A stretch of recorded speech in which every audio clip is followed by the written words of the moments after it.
Hey everybody, Johan here with Summerset Grills. Today I'm going to show you how to cook with wood in a traditional way in your Summerset Hybrid Pizza Oven.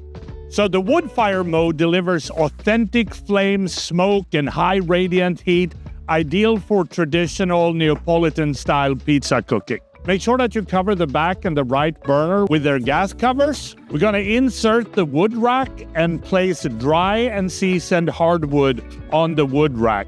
You also want to make sure that you fully open the chimney damper to ensure proper airflow. Then you want to engage the wood fire gas burner to ignite the wood quickly and reliably. When you have a good fire going, you can turn off the gas. The fire is sustained by wood, with gas assisting only during startup and stabilization. Wood fire mode requires a little bit more to stabilize than gas mode, so allow at least 30 minutes for the stone to get hot. Then it's time to insert pizzas and cook under a live flame for blistering crust and smoky flavor.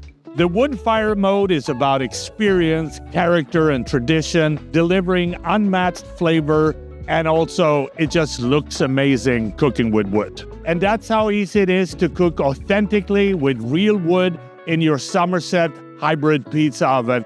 I hope you enjoyed this video. I'm Johan with Summerset Grills. Happy grilling.